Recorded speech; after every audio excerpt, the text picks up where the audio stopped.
Hedia's parents immigrated from Iran to the U.S. in search of the American dream. They found it. Hedia grew up among the wealth and opulence of Beverly Hills, but she says it wasn't enough. It never was fulfilling. I actually felt really guilty about having what the world would describe as just about everything, and yet being sad. And I always wondered what was that space in my heart that made me feel empty. While in college at UCLA, she hoped religion would fill the void. Her dad pushed her to Islam, and her boyfriend took her to a local mosque. It was somewhat of an extreme mosque, and they had all these principles about politics and what it would be like to turn America into a Muslim nation, and very, very anti-Semitic. And I thought to myself, oh, this is terrible. I don't want anything to do with this. If this is religion, I want nothing to do with it. Repulsed by Muslim extremism and still wanting to know God, she joined a different branch of Islam called Sufism. A mystical practice in Islam, which is all about love and harmony and finding a personal relationship with God. And I thought, okay, this is perfect. This is where I could find peace and where I can find that relationship with God. After law school, Hedia began writing reports on Muslim extremism. Her work led her to the FBI and a career working with government agencies combating terrorism. It was a natural fit for me to be in Islam and in these communities and studying them and working against extremism at the same time. I really felt that I was contributing to my country and to my faith. She got married and had a daughter.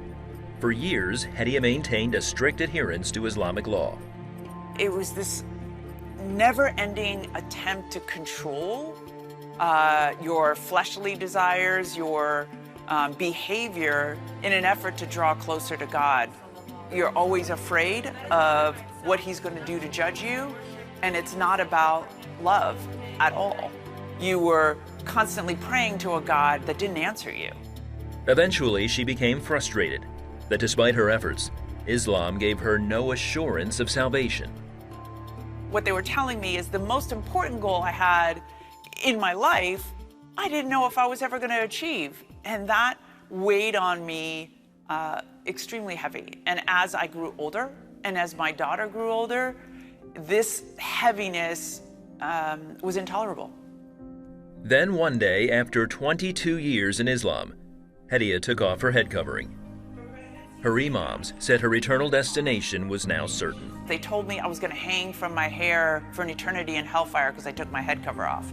So despite the uncertainty of not being promised salvation, because I had done this one thing to decrease my external religiosity, they said I was going to spend an eternity in hellfire, and that was unacceptable.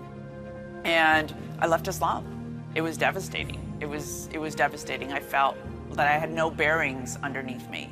I felt really, really lost.